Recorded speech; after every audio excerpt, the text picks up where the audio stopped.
Hello, everybody. Happy Sunday. I hope everybody is doing well. Today, we are talking about 25% of homes are being sold, not to, they're 25% less are being sold to first time home buyers.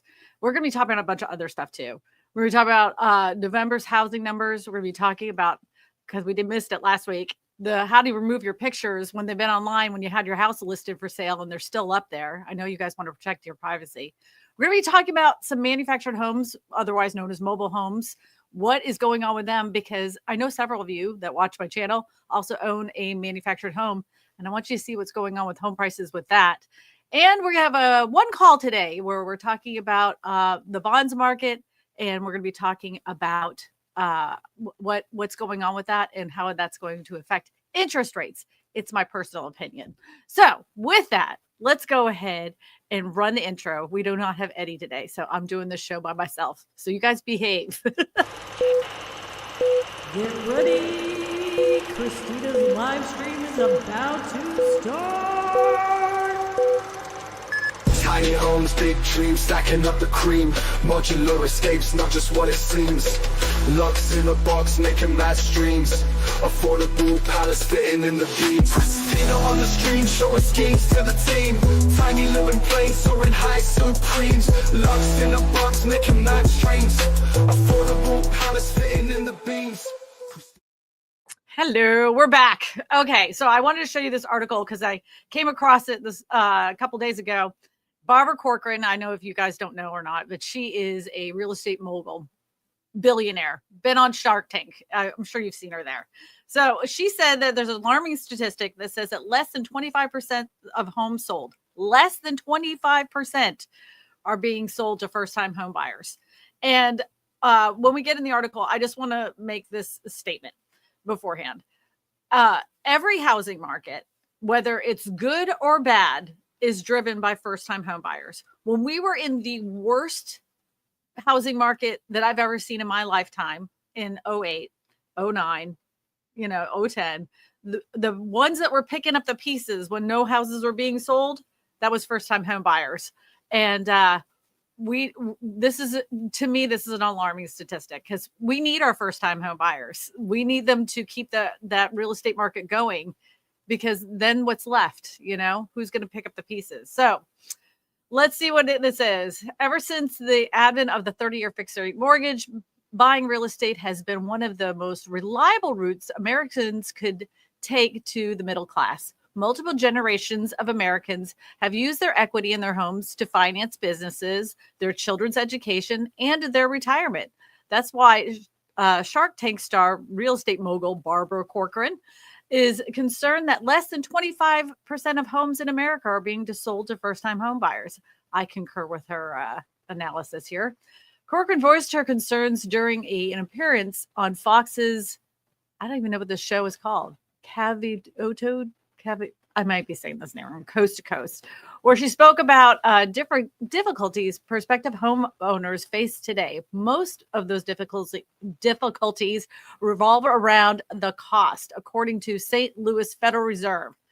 The average sale price for a home in the U.S. for the third quarter in 2024 was $501,000. The average sale price was not list price. This is what they sold for. $500,000. That's insane. And then she states, that's expensive. Like we didn't know. However, $1 million starter homes are common in major coastal real estate markets like Los Angeles, Seattle, and New York City. That's like chump change, apparently. $1 million for a starter home. Unbelievable.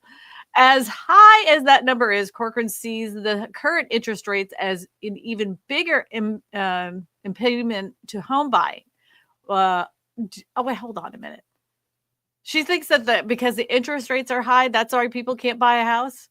I don't know. I mean, call me crazy. It could be the fact it isn't just the interest rates, Barbara. Let's be realistic. It could have a smidgen of a problem with the price. A first-time home should not cost $500,000. Unbelievable. Oh, sometimes I feel like these people are so out of touch. Anyways, she gives her thoughts on the interest rate environment. Corcoran responded by saying, "Well, I think what we're losing right now, what we desperately need is a first-time buyers. Less than 24% of people buying now are first-time home buyers, which is at an all-time low."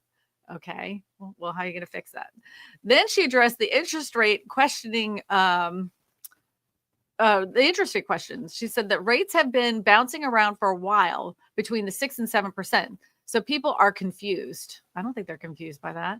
They don't have big expectations. They're no longer waiting for a tremendous rate drop. If that happens, God, it would be great for the market. But in last year alone, we've sold 3.5% more houses despite what's going on with interest rates. Okay, if the interest rates go down, who's going to end up buying those houses? Like, I think, I don't know. Is it me or is she Delulu? Because I don't know of many people that can afford a $501,000 house. I think she's a little Delulu. However, Corcoran noted that an ominous trend hiding beneath the rosy metric when she said this. But the first-time home buyers aren't much of the piece of that increased sales volume. A recent report from the National Association of Realtors revealed that the average home buyer is around 56 years old. The average age of the first-time home buyer or American home buyer? That means that today's first-time home buyer operates in a much less buyer-friendly market than their parents and grandparents did. So I want you to, because I was researching for a video that's upcoming, and I want you guys to know this. So when our parents, like my parents, baby boomers, were buying their first home, it was an average of 2 years' salary. It would take 2 years' salary to buy their first home. Gen X, that was 4 years' salary. Millennials and Gen Z today, it's about an average of 6 to 8 years' salary in order to like pay off the house. And then they wonder why, like Dave Ramsey's like, you have to save 20%. How can you save 20% in this environment that we live in now? Anyways, revealed that American home buyer is now 56 years old. That means that today's first-time home buyers operate with much less buyer-friendly market than their parents and grandparents did. No surprise there. A recent survey by Clever Real Estate shows that half of American homeowners over 56 plan to age in place and never sell their property, further clouding the picture for young buyers.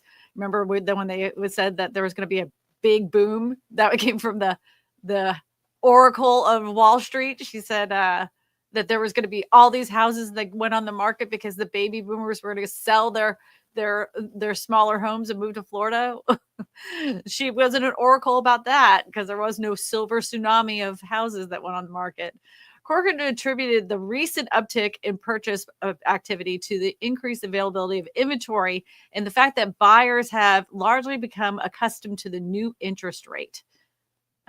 Wealthy buyers, older buyers that have money. Despite that, Corcoran believes that there could be a tidal wave of activity.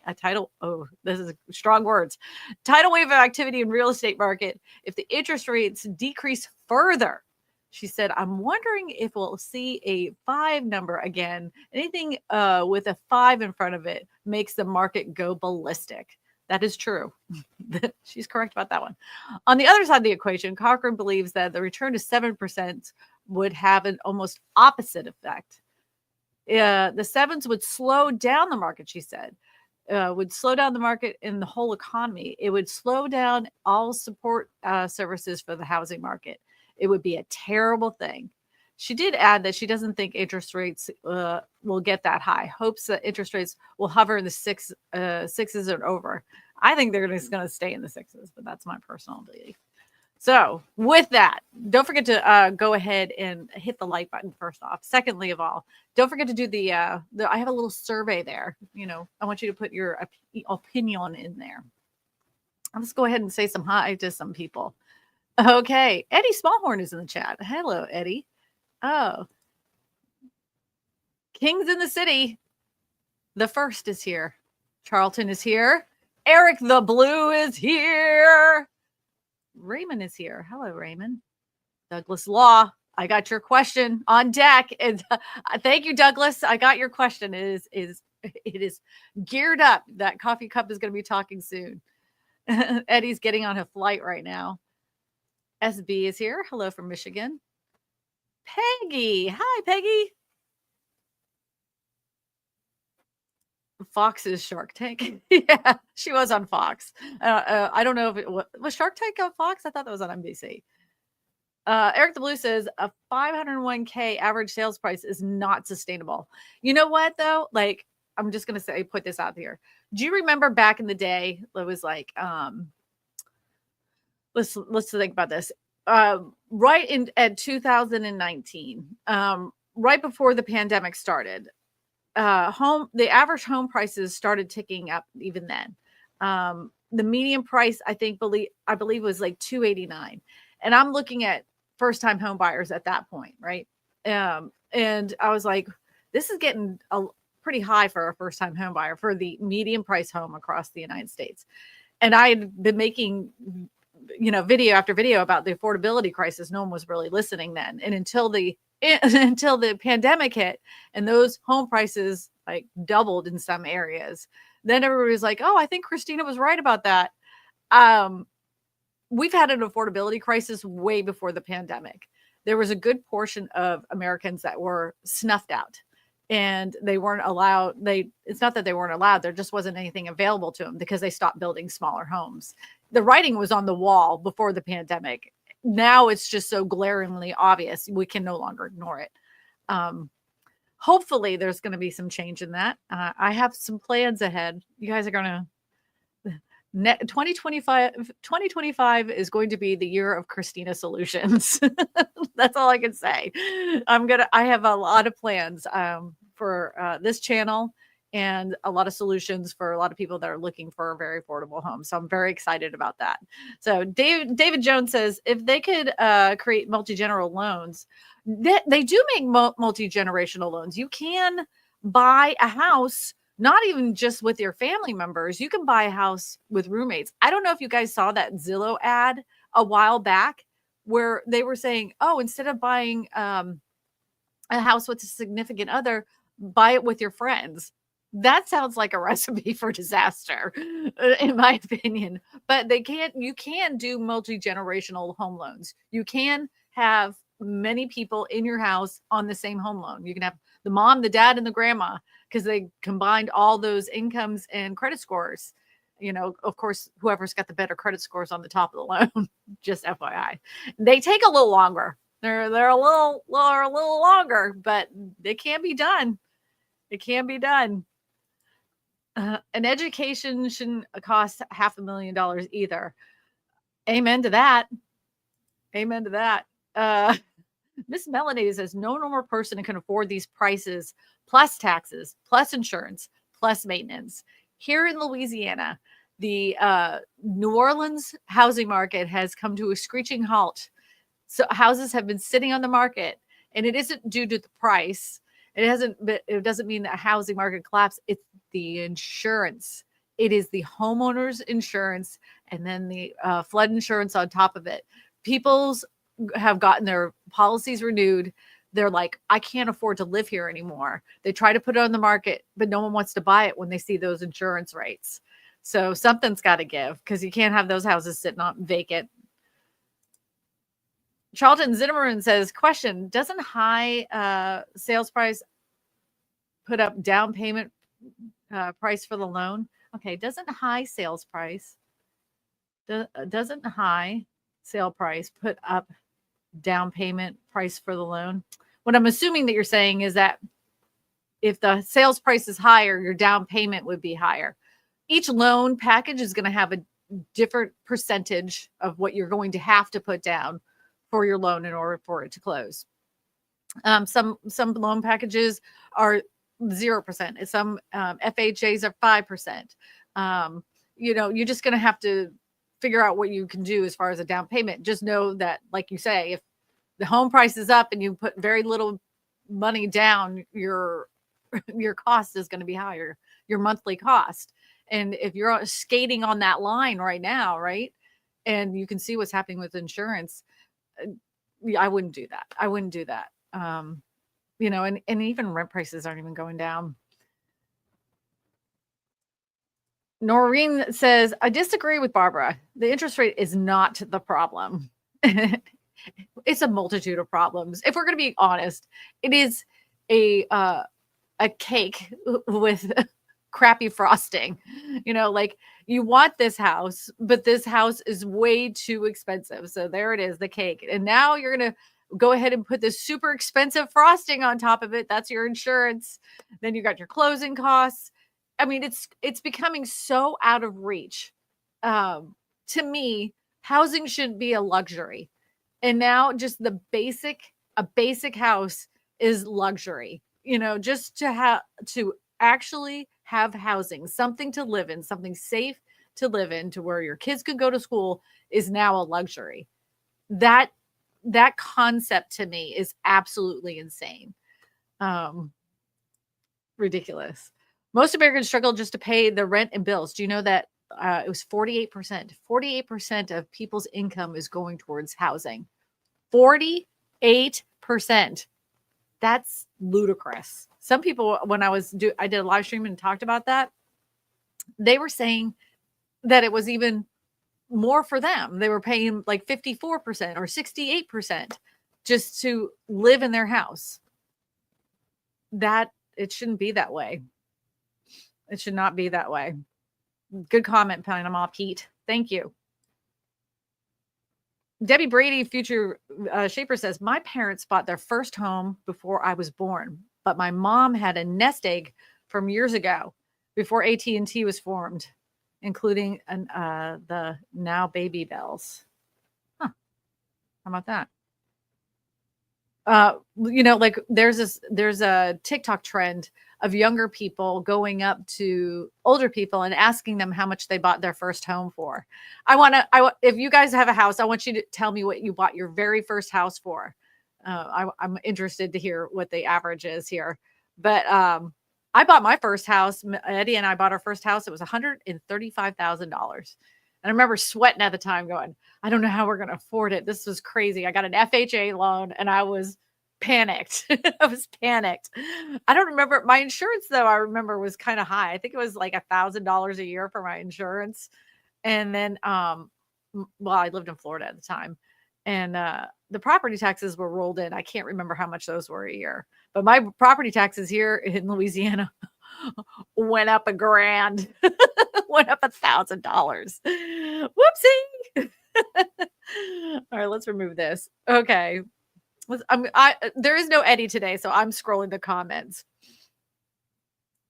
All right. Professional degrees, doctor, lawyer will provide the income potential plus home will saddle you even more than $1 million debt before you're 30. I was looking at somebody's student loan debt, and the percentages on those are crazy. Yes, I'm doing it alone. I'm doing it alone. If you guys got to be nice to me. I do have a couple moderators in here, so you can't get too crazy. But I can't moderate the chat like I normally do. It's just me and you guys. There's no protective wall this way. All right, here we go. Achilles 456 says, terrified. I found a home. Found a home for $220K in the South Central Texas. Should be closing soon. That is a great price. $220K in this market. Congratulations, man. I hope you love it. I hope it works out just perfectly. Smooth. Wishing you the smoothest closing on the planet. All right. Let's see what everybody else has to say here. Even in the 80s, when mortgage rates were above 18%, everyone could still afford a home. My parents bought a house, and I believe it was like 16.5% back then. And, it was like, no, it was the 70s, and it was like 13. 13 and a half or something like that. But that's what it was. And they got what they could get. But you could still afford a house even with those interest rates. Polly Fox says, we've been looking at homes since September. We got a great lender and a buyer's agent. Unfortunately, no offer was accepted yet. Oh, stick it in there. You know, you never know. And headlines drive emotions. And when the headlines start saying, you know, home prices are sinking, you know, sometimes some sellers get panicked. And this is the best time of year to try to buy a house, honestly, because there isn't as much like inventory, you know, like the good inventory. Most people wait till the spring. And the sellers become more desperate because if they have to move in the middle of the year because of a job or something, they have no choice in a lot of cases. So stick it out. I'm sure you're going to find something. I bet you find something by the end of this month and it will get accepted because people are in the holiday mood. They're getting a little scared. They're afraid, you know, after the first of the year, they don't want to hold on to this house. I think you're in good shape. I think you're in good shape. Jay says in 2019, we bought our home in Tucson for $229, sold it on 7/24 for $356, bought a new build in Goodyear, Arizona for $440, 4-bedroom, 3-bath, 200 square feet, bigger lot in Tucson. Fantastic. But in that short period of time, you bought it for $229, and then you were able to sell it for $356. That is insane. Home prices have gone so crazy. And it was like cheap money too, because everybody was able to get a loan on, you know, because the home prices hadn't really skyrocketed. And then interest rates were so incredibly low when it came to mortgages. A lot of people were able to like get out of those smaller houses and get into a bigger house and then lock in that low interest rate. And I think that's where Barbara is kind of wrong in this case, because if interest rates come down, right, but the average home price is $500,000, all that's going to do is make home prices go up even more. Because every time you see interest rates come down, home prices go down. And even when interest rates have gone up recently, the home prices have still continued to go up. We never saw the crash like the crash bros have been saying. There has been some stalling of housing markets. Some have seen a pullback and reduction of price, but no housing crash like you were promised. You know, these guys are out here promising you it was going to be 30, 40, 50%. You know, that never happened. And it's not going to happen because we have a shortage of supply of housing. We have more players in the market than we've ever had, buying up as many houses as possible. And if you have a smaller house, I can freaking guarantee you there's some investor that's just licking their lips, waiting for it to go in the market, because the first thing they're going to do is millennial gray it and put it up on the market for rent. So, and now I want to share this with you, by the way, since we're here. All right, I'm going to go back here. I'm going to add this to the stage again. We'll go back to Barbara, but I'm going to go over here. Okay, and we're going to go to this one. I'm going to share this tab. All right. Hopefully you can see this. Let me look, make sure you can see it. Yes, you can. Okay, so this is from the Housing Wire, and it says manufactured homes, which are mobile homes, are appreciating faster than site-built homes because first-time home buyers can't afford a $500,000 house. Their next option, so they do not have to rent because rent prices are soaring, is to buy a mobile home. This is where they're at. And now that price is increasing. An analysis from data from the U.S. Department of Urban Housing and Development says over your 5-year period shows that prices for manufactured homes have risen by nearly 60% as the nation continues to contend with housing affordability crisis that stems from part a shortage of sufficient inventory. Who knew? It wasn't like somebody on this channel hasn't been making numerous amounts of videos about this forever. But now finally they're paying attention. I don't know how many people said, mobile homes, who's going to buy those? Nobody's going to want them.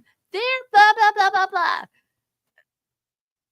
A lot of people want them because they're freaking affordable. But now we're going to price people out of these too? What's next? What is next? I want to see what people are saying. Oh, if you guys have a question, Blake, sure you put question in the chat so I can find it really quick in the chat because it is just me. It is just me. Oh, look, Douglas Law. Look, he said that right away. Question. It says, did you look at Germany, China, Korea, and the Canadian bonds rates? How about the copper to gold ratio? And I am not that deep into it, Douglas. I'm going to flat out tell you, I'm very close to the real estate market here in the United States, but I have not compared the Canadian bonds market, the Korean bonds market, China's, and Germany. I'm not going to pretend I do. But I do talk to a lot of people in the mortgage industry who do pay attention to what's happening with the United States housing market. I say, and I will still contend to say, because I ask them and I take a survey of all of them who are much smarter than me on this, what they think that's going to happen with interest rates as far as housing is mortgage rates. And they all have said that pretty much they're going to stay stagnant. They're not going to go, we'll see some prices go up and we'll see some prices go down, but they don't think that they're going to go reach the fives. They're not going to reach the fives. I know that was your question related to what you had put on the phone call. We'll get to that. I promise. I promise you. Good question though. Too bad I'm not the smartest one when it comes to that.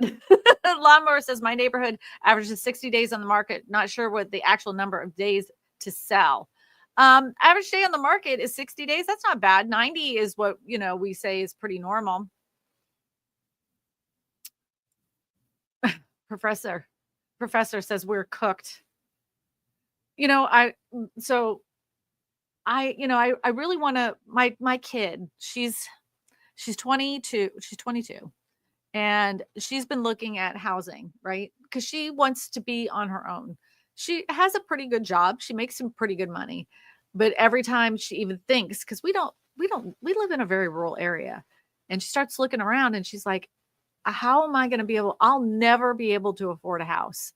She thinks like you do. She thinks we're cooked. And that makes me sad.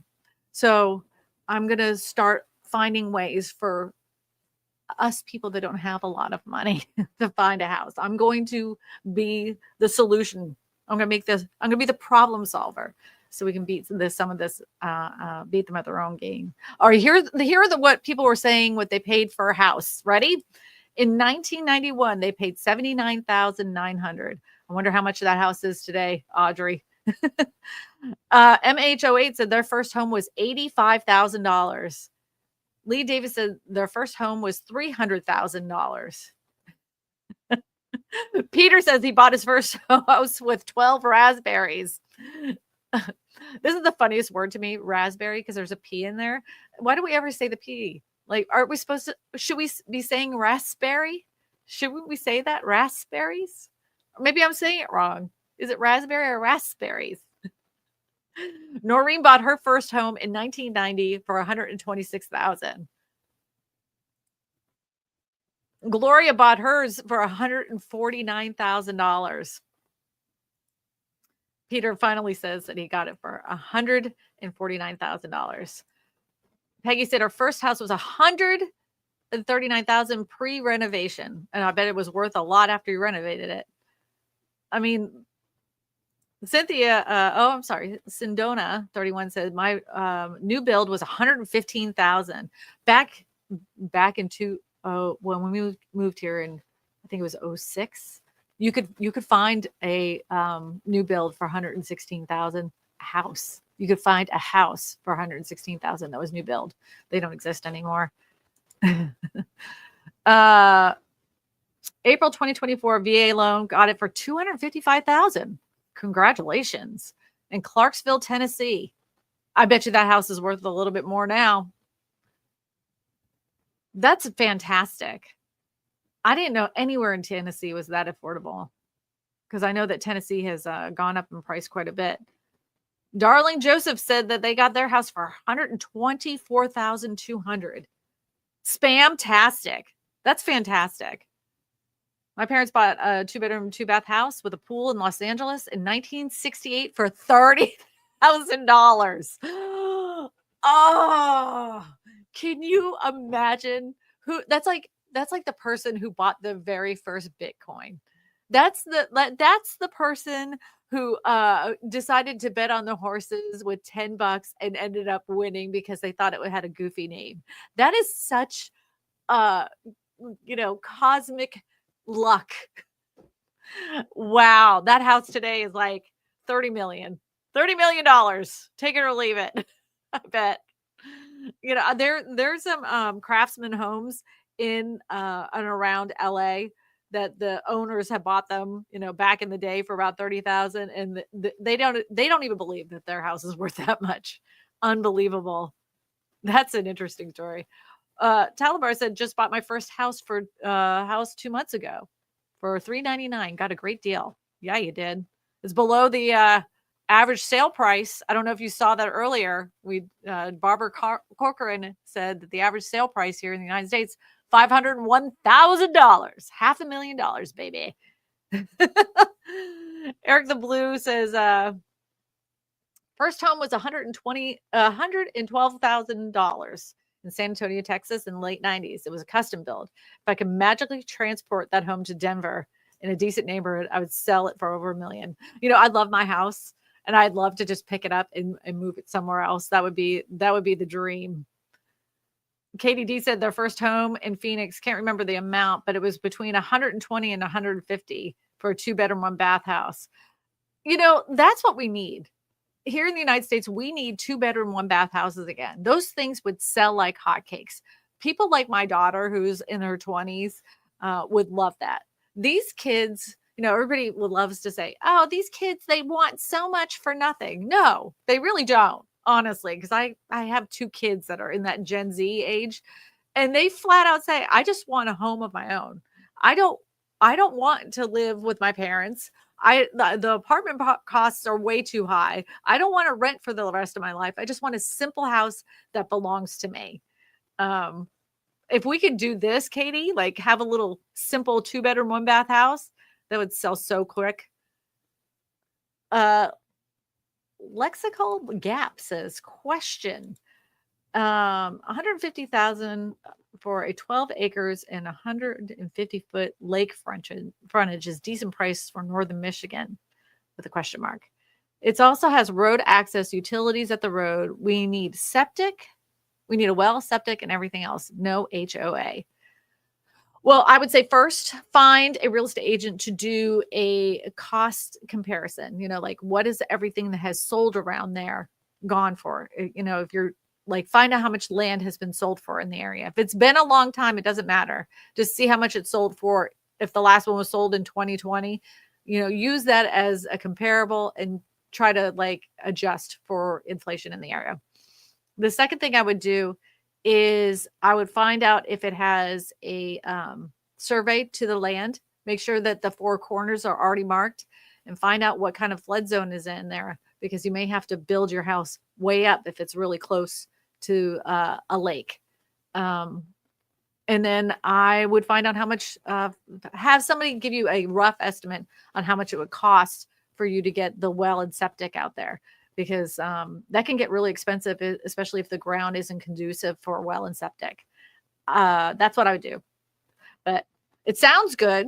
12 acres, 150,000. That sounds great, but it may not be buildable land too, because if they don't have a survey, you got to find out how much is considered wetlands. That's a concern here in Louisiana. I'm not sure if it is a concern in Michigan, because I just don't know.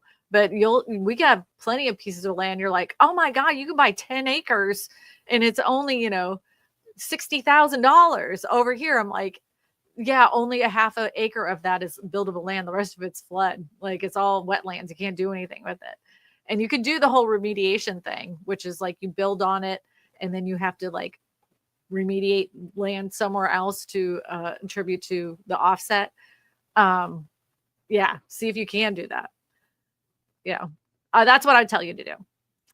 Priscilla says, I've been looking for my second home and been dreaming of acreage, but nothing yet. It's crazy what major fixer-uppers are asking, depending on the area. Yeah. Yep. And everybody everybody thinks they're sitting on a gold mine too. They'll be like, well, I know it needs paint and a new roof and the air conditioning's on the fritz, but I still want, $560,000 on it. You go in there and it smells like cat pee. I know. Lee Davis says we're looking in North Carolina for raw land and the price of moduling. All right, let's try this again. Lee Davis says we're looking in North Carolina for raw land and we're pricing modulars and they're telling us it's going to be around $300,000 to move in ready, plus the cost of the land. Well, depending on what you're getting done to this modular home. There is a misconception that, and I'm talking about true modulars, not modulars that you see on a lot of lots. I'm talking about custom true modular homes. They are the same as traditional built homes. They are built to the same standard, if not better standards than what you see with a traditional built home. I love modulars because I know how they're built and I can see with my own two eyes that they are built better than traditional built houses. I would much rather have my house built in a factory with no weather conditions or, labor that's sitting there drinking on the job. And don't tell me it doesn't happen, because I see beer cans all over these places. You can't do that in a temperature controlled, restrictive, plant. They can't do that. They can't drink on the job.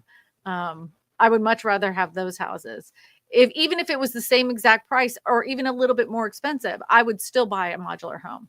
I would suggest pricing it out and seeing if that's something that you want to work with. But I know that you guys see a lot of what people say is modular online, but that's not true modular. The word modular has been muddied for years because anybody can call anything a modular home. It really has to do with the building code that it's built to. And if they're not built to IBC or IRC code, that's not true modular, in my opinion. There's no statement that says that, but I'm just saying that's what I believe. That's what I believe. So, all right, let's scroll down, see if we got any more. MH08 says, I have millennial gray next door and across the street. I have to tell you, I love gray. I loved gray before the millennials came along. My house has been painted gray in 3 homes. In 3 homes that we've owned, I've always stuck with that gray. It's not called millennial gray, but it's still gray. Douglas says, question, is it wise to say I'm not going to blank anything? Delay housing crash is still in the cards. Well, okay, Douglas, well, I'm going to be honest with you. Like they say, a broken clock is broken twice, the broken clock is right twice a day. At some point, they're going to be right? I don't believe the jobs market, what they say the job market numbers are, what they say, people's incomes are, how many people are actually employed and what kind of jobs they have. I do not think the average American is in a place where, everything is la-di-da-di wonderful. There are areas that are seeing, and I talk to people that are appraisers, and those appraisers across the country are seeing an uptick of people that are getting what they call a estimate of how much their house is they're in pre-foreclosure. They're not in foreclosure yet. People are struggling so much that they are behind on their mortgage, and these banks are calling these appraisers up and telling them to do a drive-by appraisal and find out how much the house could be sold for in the area, so that way they could start the foreclosure process. I don't know when that would start, right? How long would that take for that to affect home prices? Would it be very fast or very slow? I know for a fact that the whole foreclosure process from start to finish is not a fast thing. It seemed like it was after the last housing crash because you'd see so many hit the market, but that was because they were in that foreclosure process for almost a year before it actually went on the market as a foreclosed property. It'd be interesting to find out what's going to happen in 2025. I'm not saying that we'll never have a housing crash. I'm not saying that. That's stupid. Nobody has that magical of a crystal ball. What I'm saying is that as the way the conditions of the market sit right now, we're not in a place where the crash is just imminent to see home prices drop 30, 40, 50% across the country. We're just not there. It's not set for that. And like, it's irresponsible for people to say that it's primed for that. Just my opinion. Take it for what it's worth. There's a million of them out there. All right. Overjoy says in the Villages, they're selling 50-year-old mobile homes for only $20,000 less than stick built. Crazy old beat up mobile homes on slightly larger lots. Do you know that the Villages started off as a mobile home park? Back in the day, they started off as a mobile home park. Oh, I found an affordable option renting in Mexico. Not a bad idea. I met somebody the other day. The housing is affordable. Medical care is affordable. There's more and more people that go to Mexico to get their teeth done. They buy their prescriptions there. And Mexico, at one point, had so many Americans living there. The Mexican president made a comment saying that he was trying to ship them back, which, like, honestly made me laugh. Like, ship back the Americans, Next, the greedy people pockets will explode because they can't hold any more money. If anything, we've learned the greedy wealthy can hold as much as they want to hold. Just looked up the house next door. They lowered the price to $490,000 from $495,000 on the market 129 days or 21 days. Have you seen the inside? Sometimes the condition of the home can make all the difference in the world. There was a house down the street. This was back in the day. There was a house down the street and all the houses were selling like hotcakes, selling. And this lady was like, I know I could sell my house for $350,000. I mean, her front yard looked trashed. She hadn't done landscaping in probably 15 years. And then it like had this underlying smell of like, as soon as she opened the door, you could just smell that she always cooked with grease all the time. And like, it was really dark in there and all of her blinds were broken. She put that thing on the market. I think she was the only person in 2006 that had to lower their price in order to get it sold. Condition means a lot. I know people who moved out of the country to find more affordable options somewhere else. Eddie and I always talk about Portugal. It's our number one spot. If we were told, hey, United States is closing, you have to pick a country. That's where we're headed. That is where we're headed. Clark is a realtor too, if you're in the at the Atlanta area. All right, here we go. We got a super chat. Thank you. Did you see the CNBC video of a girl living in a Rhode Island shopping mall? I did not see this, but I know this was prior to the pandemic. There were, to help solve some of the affordability crisis in some areas, they had taken old shopping malls and turned them into housing. And I was like, well, that's a genius idea. And so I started thinking about it and I'm like, what if you take that same concept? Because there's all these malls all across the country that are vacant and empty. And because we have a aging population of boomers, they're getting to that age where they're going to need help and assistance. They're going to need a little bit more care. What if we made condos upstairs of the upper levels of a shopping mall, the upper levels of the shopping mall that is now vacant, and turned it into condos for boomers, right? And then the lower levels of the shopping mall, because this would help fund it, right? You turn those into medical facilities, dentists, x-ray techs, everything you could possibly think of. You fill that bottom space up with medical facilities. So that would help fund the whole structure of the mall itself. And then you could still have like a food court in there as well, because you got your older boomers in there and they could go to the food court and get their coffee and all those other things. And all those, shops down below, all those medical facilities down below, all those employees would go up there as well.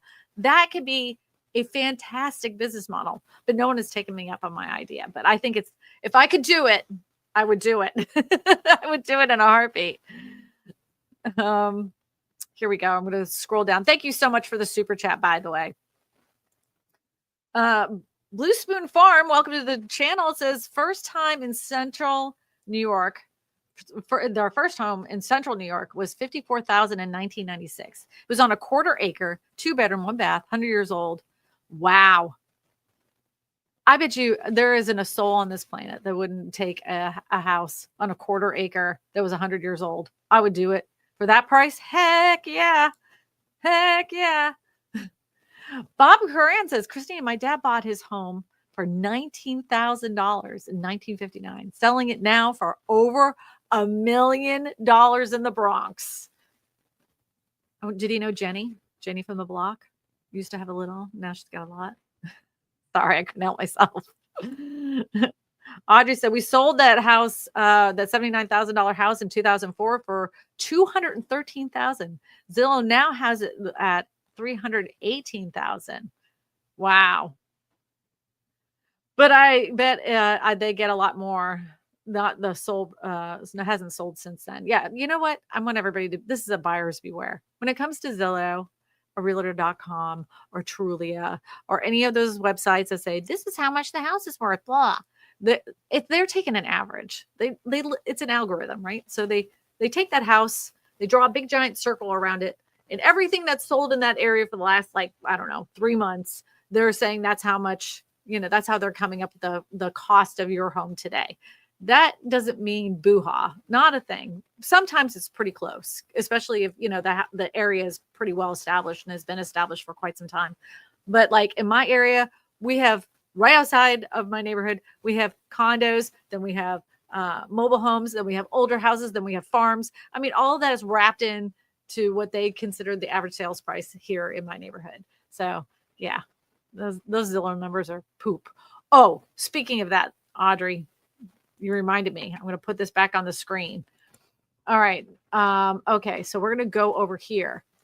All right. We're going to share this. Okay. So a subscriber to this channel called me the other day, and he wanted me to share with you. He's had an issue, especially, like this world is crazy right now. People are looking up all sorts of stuff about you. If you ever post anything content wise, they will find out like your high school grades. They're just freaking weird.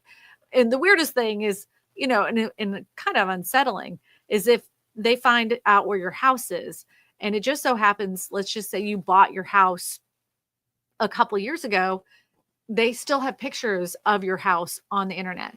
So if you go on like Zillow, for instance, you can say this house, it will show this house is not currently for sale, but you could still see the inside pictures of this house. So if someone was like stalking you or something, now they have a full on blueprint of the inside of your house, which is kind of creepy and very scary. So what happens is this, you have to contact all of these carriers to make them take down all the photos of your house. It's time consuming. It's one of those things that it ends up being your weekend job for, like a period of time to get them all off the internet. But if you worry about your family's safety and your children's safety or anything like that, go ahead and reach out to Realtor.com. Go ahead and reach out to Zillow, reach out to Trulia and have them remove those pictures.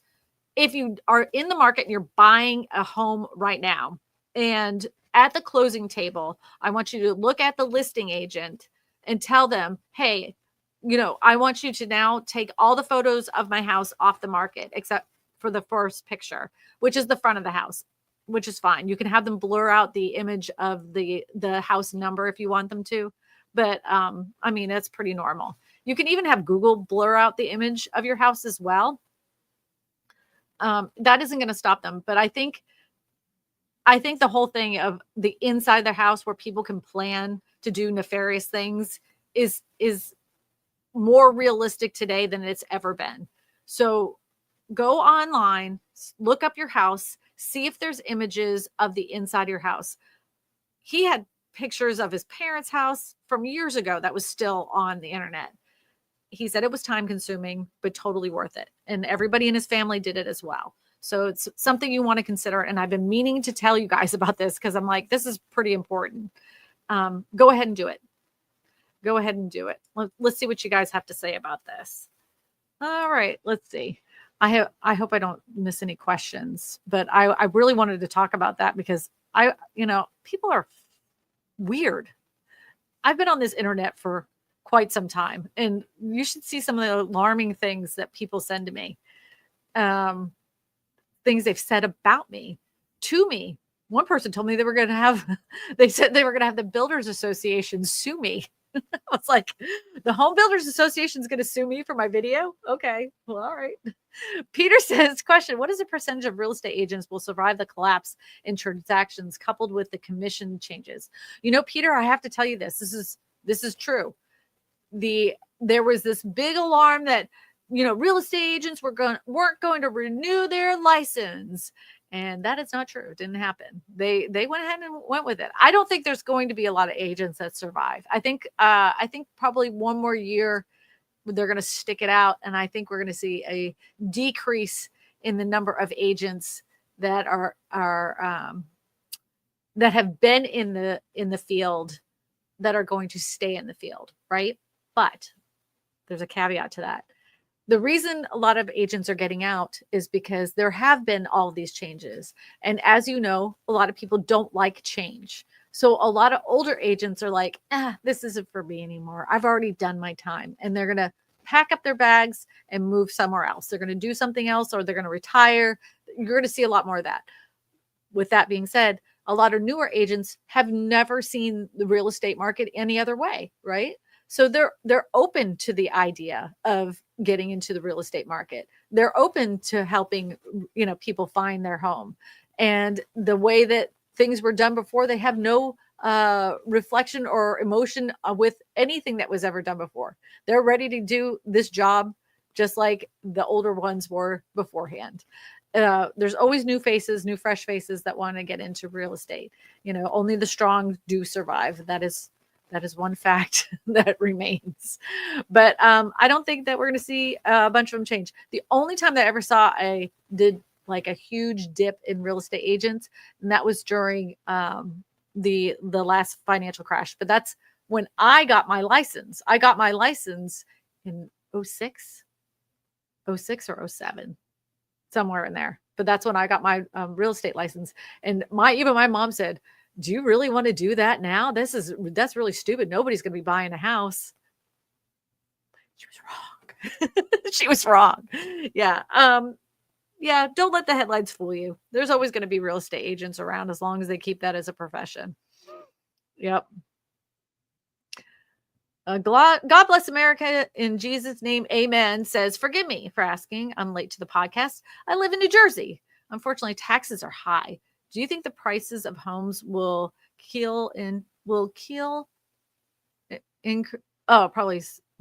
increasing and will then slow down around?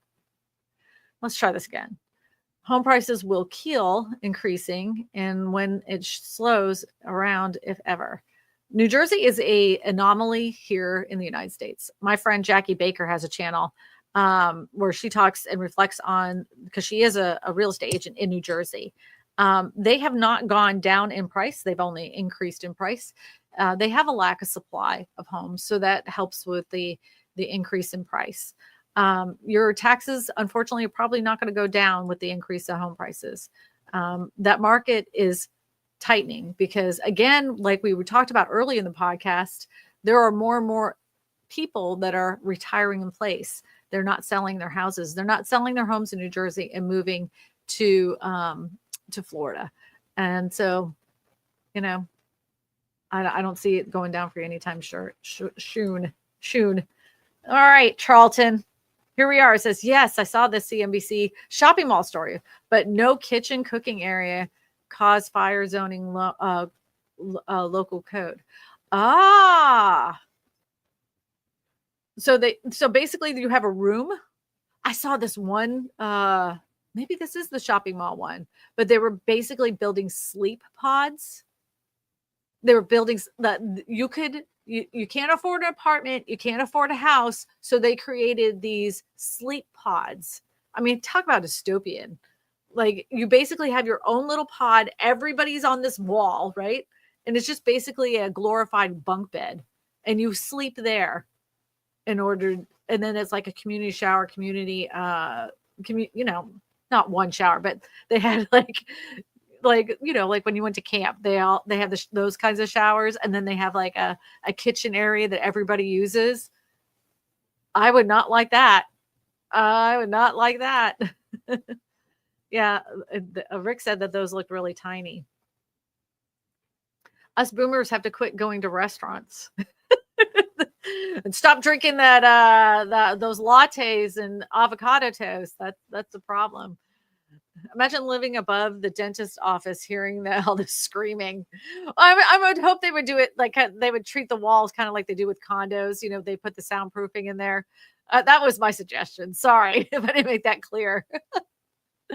All right. Every time I want to go to the mall, I want to see the people power walk. Yeah, but who's the people that are power walking? The boomers, right? They're trucking, man. They will get it going. They'll get those arms going. If I could, I wouldn't mind doing it. I would live it. I would do it.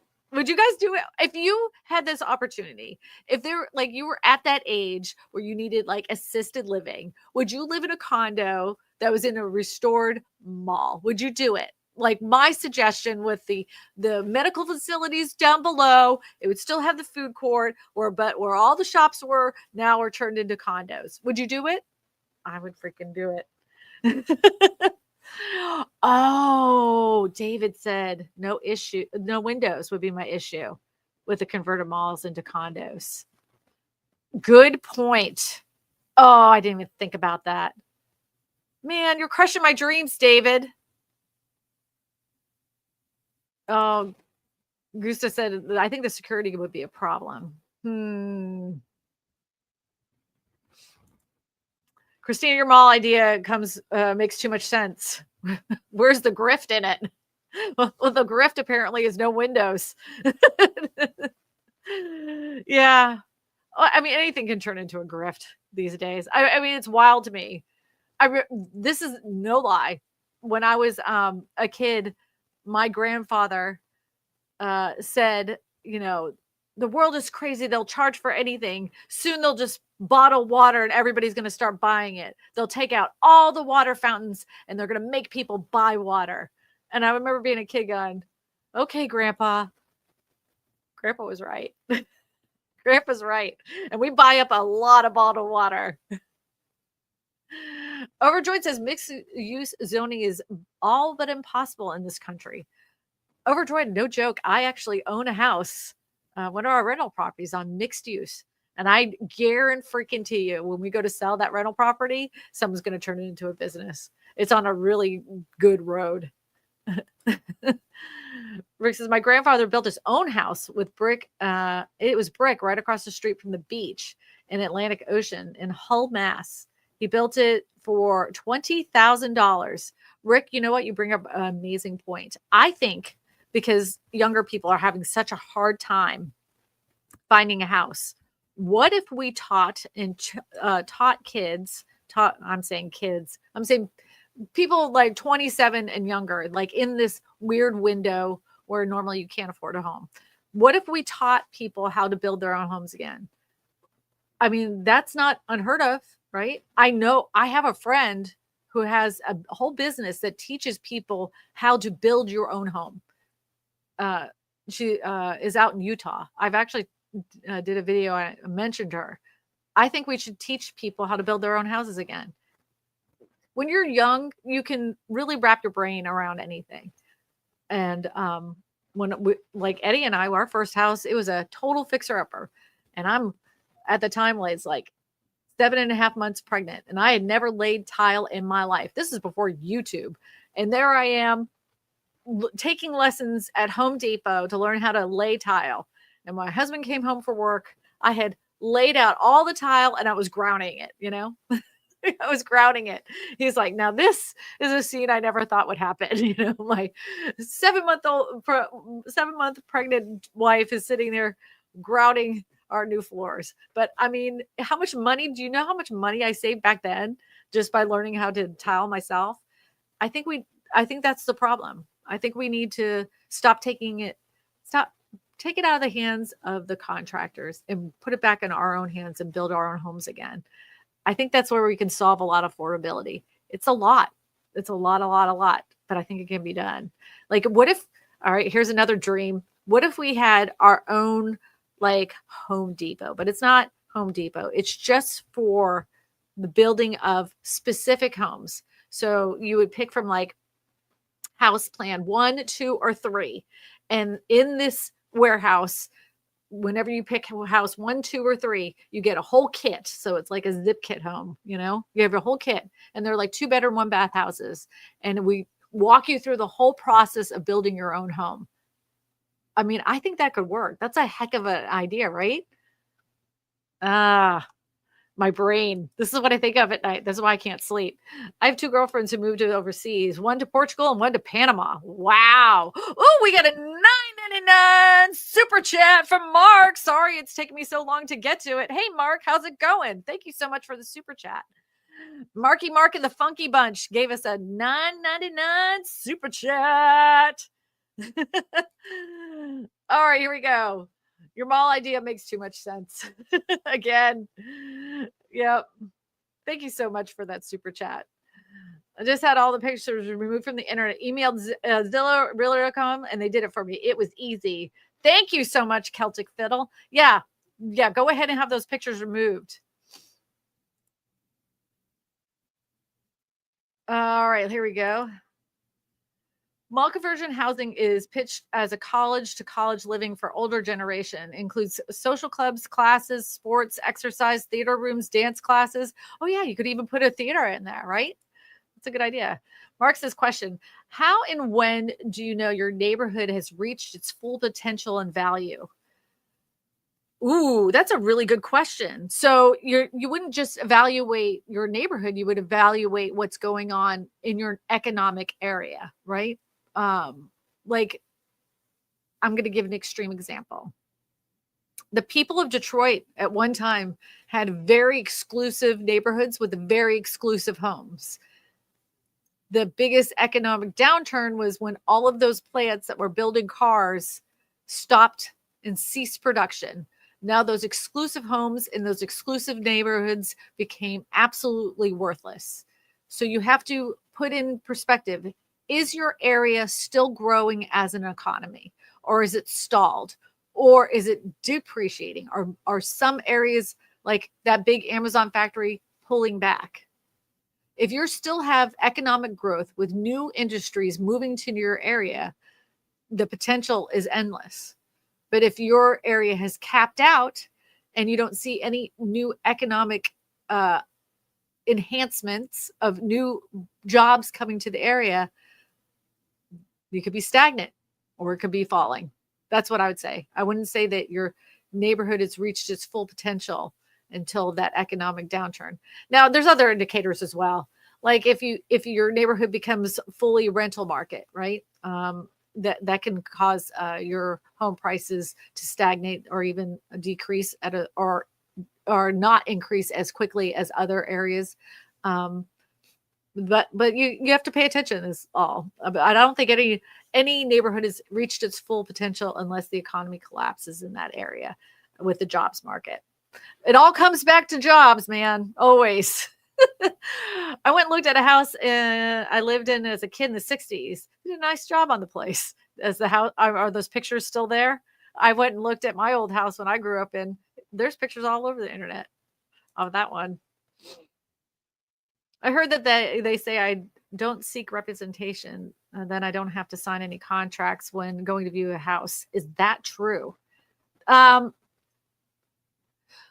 It depends on your area and it depends on your MLS. There is no standard. There's no standard across the United States when it comes to previewing homes. This is a great question. Some areas will still require you to sign something that says, I have to represent you to view this home. But there are some areas, some MLSs that are saying it's not required. All you have to do is say, I do not seek representation. I just want to see the house. You can try it, see what happens. Some agents are going to say no, and some are going to say yes. I'm so behind on comments. I'm so sorry. Holy cow. Holy cow. Oh, you know what? We have a phone call. It's from Douglas. He's in the chat. Douglas Law is in the chat. So let me go back up here. All right, here we go, Douglas. law, do you think the bond sell-off is over and that interest rates will be going down now as they appear to have done this week? Well, with every interest rate that went down, Doug, what happened? It went right back up again. I think we're going to, I still will maintain that we're going to remain pretty flat. We're going to stay in the sixes. It may go up in sevens. It may go down and maybe go low sixes, but I don't see it ever going into the fives. That's just my personal belief. And that could change 3 months from now. But this is where I feel like right at this moment.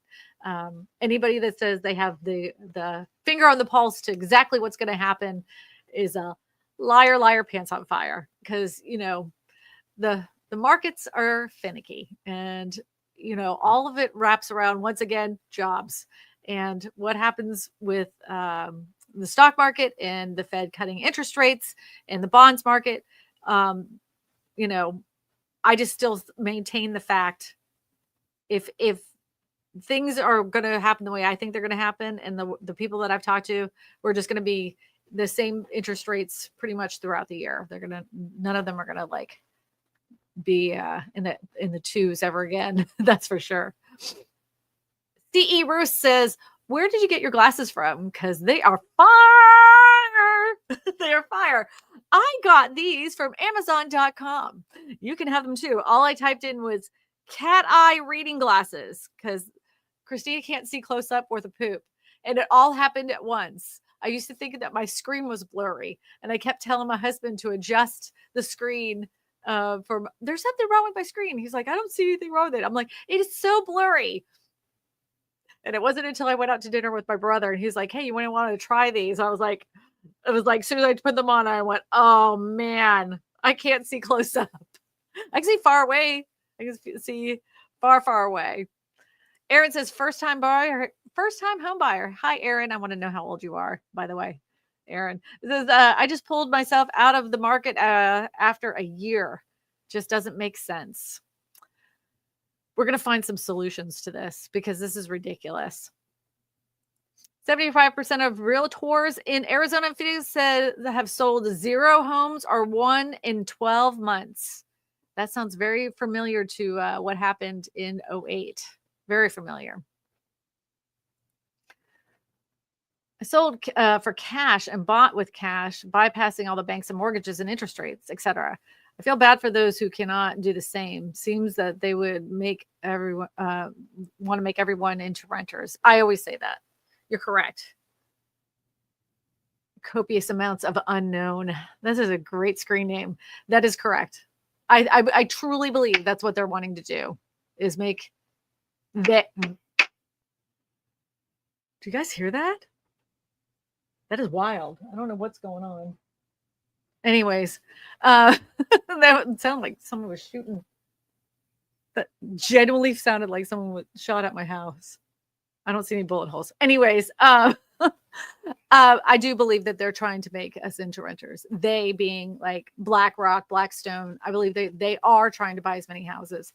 And you may not be seeing the name Blackstone or BlackRock on the actual name of the company that's purchasing it, but those are shell companies of the bigger company. So it could be ABC Rental Company, but they're also on the board. The board is made up of people from BlackRock or Blackstone, and BlackRock or Blackstone are just brother and sister. Basically, they're the same company, but they were forced to separate. You don't think they sit down at the same lunches? Give me a break. Mrs. Melanie said, someone tried to blackmail me online. They had a picture of my old house. I reported them to the police just to be safe. Good for you. I had somebody that said they were going to release all my naughty pictures online. And I'm like, go for it. Because my whole camera roll is either my cats or my dog. So whatever you got, go for it. Because if you have naughty pictures of me, they've got to be from a million years ago. And this girl was looking fine back in the day. So I'm not paying you in cryptocurrency to put go ahead, have fun. I'm not scared. So whatever. Rick Smith says, I'd rather live on Jeff Bezos' yacht when I'm going into assisted living. Hell yeah, me too. Pick a sister. I'll go with you. MH08 says, and what would those HOA condo associations be for a shopping mall and apartment? Well, it'd have to depend on like the cost of operating the whole entire mall, right? But you could offset a lot of that because medical facilities are very expensive to run and they're used to paying those high dollar prices. So if they were the ones basically footing the bill for the operation of the whole entire mall, and then you had the living centers up top, I'm saying it could work. Yep. Ed said very hurricane safe too. Yep. Lawnmower says, I want to buy abandoned malls in Dallas and leave the doors unlocked. Then 3 months in demand compensation from the city for all their homeless people that moved in. Come on, Lawnmower. Just let them live there. You don't do that. My dad said his dad said the same thing. As soon as they're bottling water, they'll make us pay for it. Yep, they did, man. We pay high dollar for some water. Oh, the Rhode Island Mall has windows. Those apartments in the Rhode Island Mall have windows. They face the atrium and a huge skylight. Well, a lot of the malls have skylights in the center, right? So you put, because the mall, okay. So say you couldn't have actual windows, but maybe you could put skylights in all those apartments to add some natural light in there. Make tiny homes legal. In some areas they are. Maine is one of those areas, and they have brought down in many areas the restrictions on tiny homes. Yep. Why isn't shipping container trend gotten further? Oh, Ed, I have an answer for you on this. So if you look at shipping containers, a lot of them come from different countries. The least expensive ones come from different countries. So let's just say you got a $6,000 shipping container, but all that is the container itself.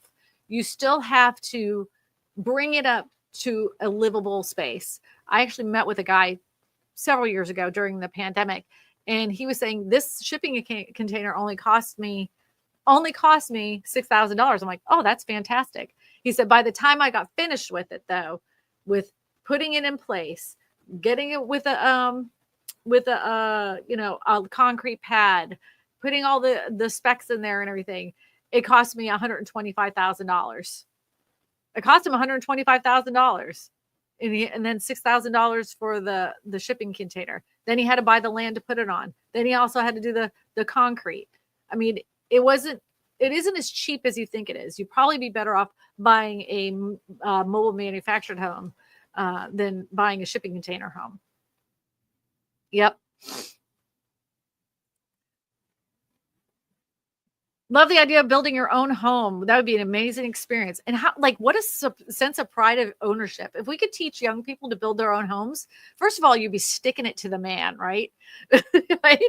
You would be beating the system. You would have your own home, and you would have such pride in what you built. Then if anything went wrong with that house, you would know how to fix it.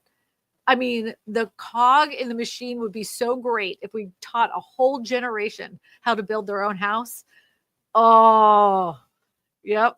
Dave Jones said, question, can you give a link to this woman who teaches about how to build houses, please? David, I'll do one better. This is what I'm going to tell you to do.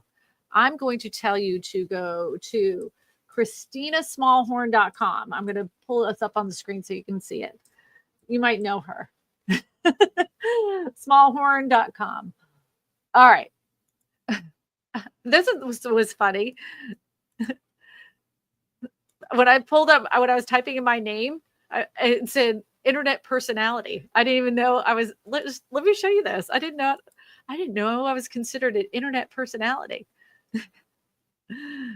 All right, hold on. All right, let's go over here. We're going to add stage.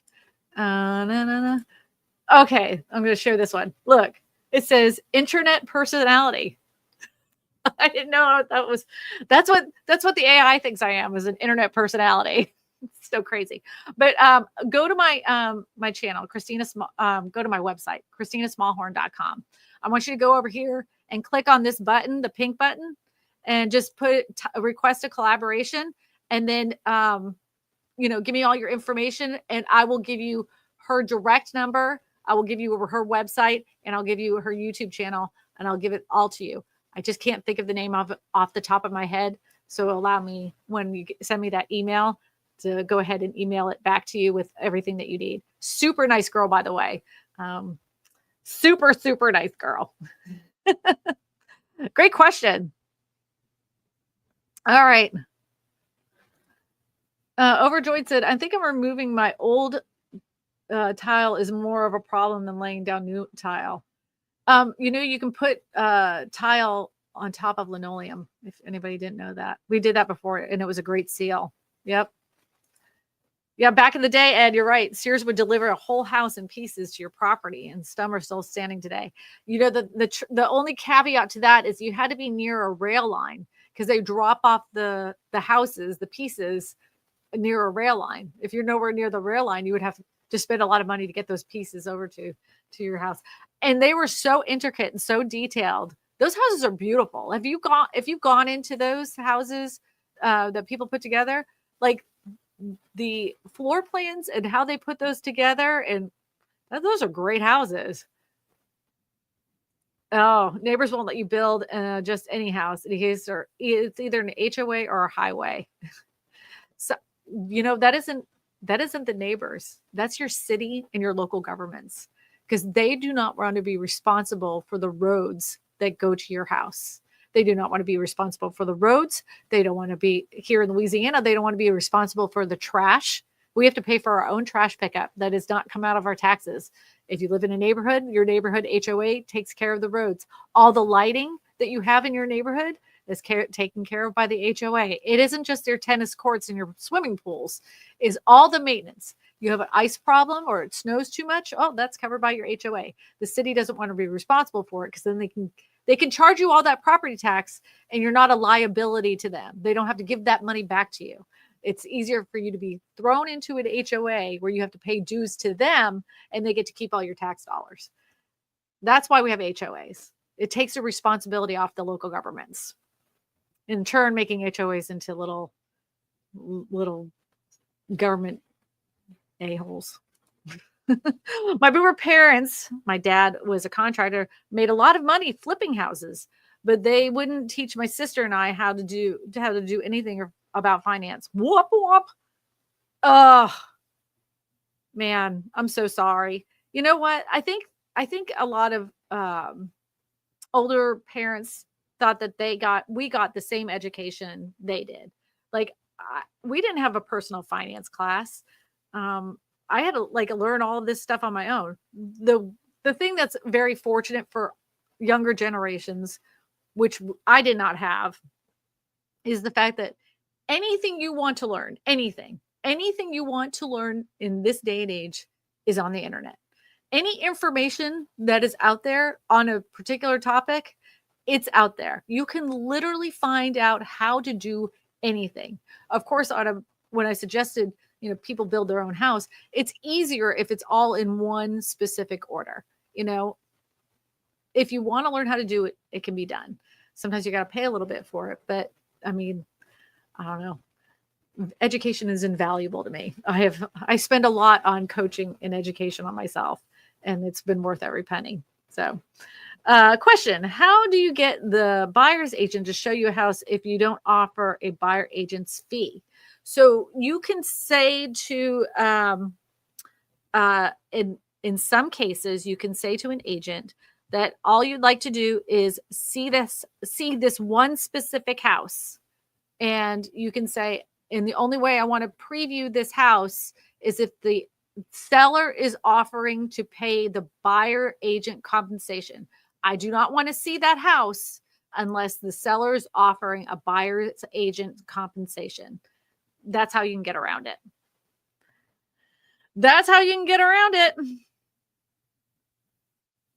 Oh, Lamar, you're so nice. Clark, the realtor, who's out of the Atlanta, Georgia area. He also does live streams, by the way. He went ahead and put his YouTube channel in there. Thank you, Lawnmower. That was really nice. All right. It's a big question mark right now. What are we going through? We are going through so much change to make predictions. Ain't that the truth? Yeah.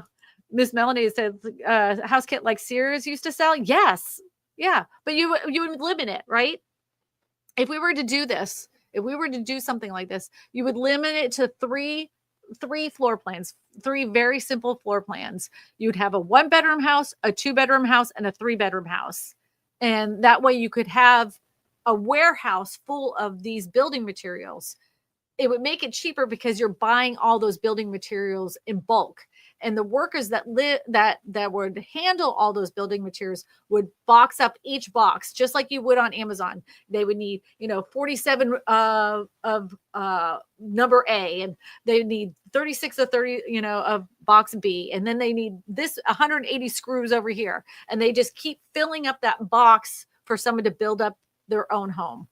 I think it's an idea. I think it's an idea. Rick Smith says Las Vegas housing market is a boom and a bust. It's booming now, but the jobs there are low pay and service jobs. Yeah, Las Vegas has always been one of those places. Always. It's a boom or bust. Yep. Creative thinking. Kristina, mall idea is fabulous. The windows can be implemented. All right. Well, good. Thank you. I'm glad we're on the same page. Some people think I'm nuts. I've had people argue with me. I don't mind a little argument. Overjoy says, question, with a new law, can they do a 24-hour contract to view a home without hiring an agent as long-term? You can do a contract as little as one house. You can do a buyer's agreement just for one house. It's all negotiable. Everything. Yep. You can do that. Will AI affect real estate agents' businesses? Well, of course it will. Every job on the planet is going to be affected by AI one way or the other. I think the biggest disruptor in the real estate profession was the moment that the Real Estate Association allowed Zillow to advertise our listings for no fee. Like they got free content from us as real estate agents, sold our listings down the river with no compensation to the sellers or anything. And we willingly gave them this content to put on their website for free on a veil of, oh, we're doing this out of the kindness of our hearts, when really all they were doing is capturing data and selling that data off to data brokers. But, back then when this all happened, they didn't know.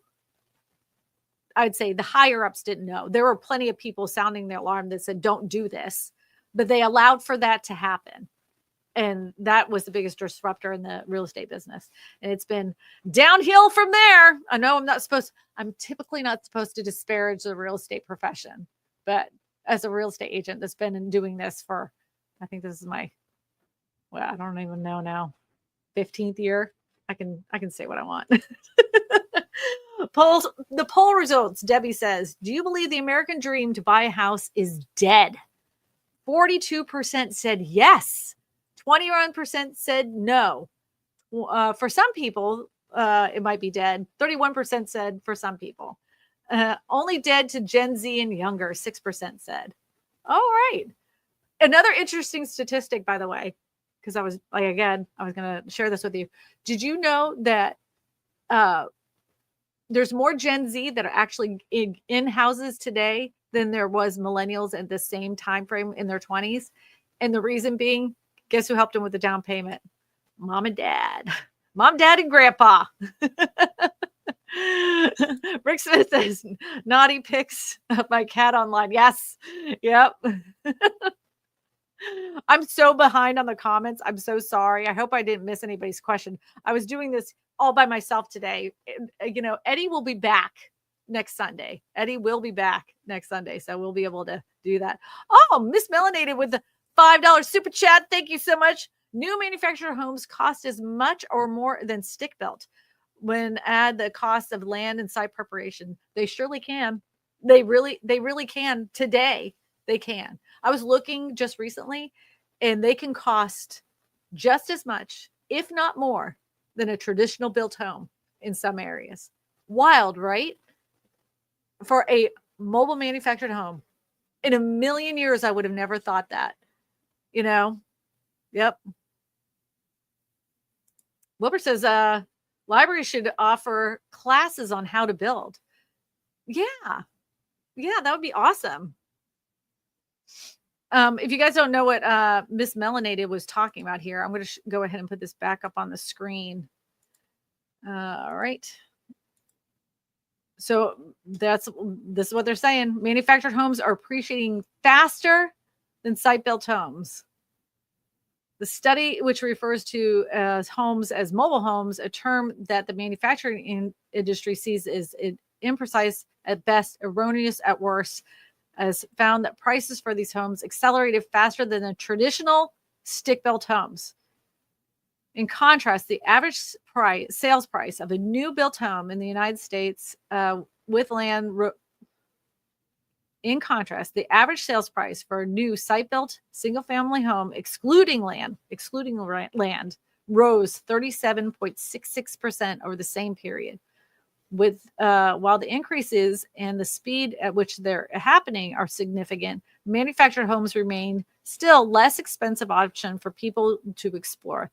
The average price for a manufactured home in the United States stands at $124,300, far less than the price of a site-built home.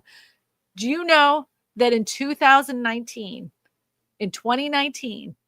the average cost for a manufactured home was $77,000.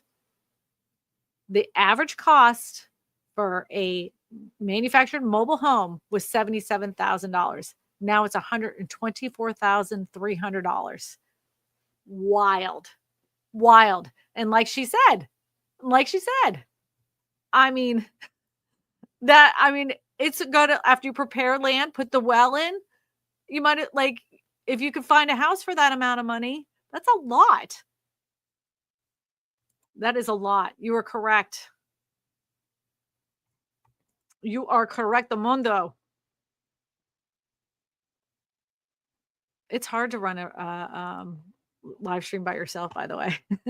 Debbie Brady says mobile homes have always been a little bit of a misnomer. They were never very mobile, but they did have a tow hitch and wheels at some point, and very difficult and expensive to move. You are correct. In some, okay. So when they called them mobile homes back in the day, the original mobile homes before 1976, many of the mobile homes were indeed mobile, right? So you could go to a mobile home park and some of the people were living in campers, and they had wheels on them. And some of them had the mobile homes that were on a chassis that did not have wheels on them. So they were always called mobile homes, even though the manufactured home industry changed the name of them, meaning that anything that wasn't on wheels was no longer called a mobile home. Us as society always viewed them as a mobile home. To this day, people say, oh, those are mobile homes, even though they can't move. And you're right about moving them. Once that the tongue is cut off and it's placed in stuck in place, you can't move them. You technically you can, but once you move them, you can't get a mortgage on it again. It's really hard to insure. The mortgage companies do not like when they've been moved, or if they've been moved. They used to say you can move it once and you'd be fine. Now they don't even like that. Mobile home is it's a misnomer. You're right. Nothing mobile about them. Immobilized homes. Yep. Yep. So, all right, everybody. Listen, you know what? If you want to share this with anybody, I'm on the old interwebs, and you can share this as a podcast. Tomorrow, Eddie will be back home around 6:30 this evening. And he will put this show as a podcast, so you can share this with your friends and family. And we can have a little discussion about our malls, and you can discuss with them what they think about our Build Your Own Home series. I think that'd be fantastic. Those are all really good ideas. I'm gonna make some videos on it and see if it can be done. If you need to get a hold of me, I'm gonna go ahead and share this website with you again. Go to KristinaSmallhorn.com. Click on one of the pink buttons. Go ahead and fill out this form and ask me your real estate question. Also, if you don't know, if you just don't want to, you don't want to write it out. Nobody wants to write out stuff anymore. I don't have time for that. What happened? Hold on. Let me pull this up. There is a phone number that you can call. Let's see if I can put it on the screen. Yes. So if you want to call in your question, like our good friend Douglas did, Douglas Law, he called in a question, and you want your question to be put on the screen next week with a talking coffee mug as big as my mug right here. Go ahead and call this phone number. Now, it's an AI. It's a robot. It's a Kristina robot. You're going to listen to Kristina ask you what your name is, where you live, and what's your real estate question. She's a little saucy. She's a little grumpy. I can't make her any nicer. I've tried. And sometimes she'll give you an answer, but it's not the answer that I would give live. So go ahead and leave your real estate question with the AI grumpy Kristina, and your question will be on the screen next week. So the number is 888-255-0197. That's 888-255-0197. So I look forward to hearing what your questions are for next week, and we could talk about all of our real estate plans.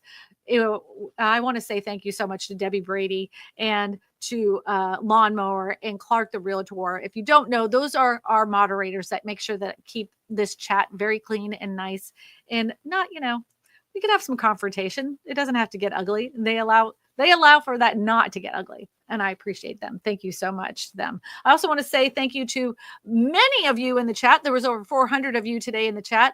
I thank you for spending the last hour with me.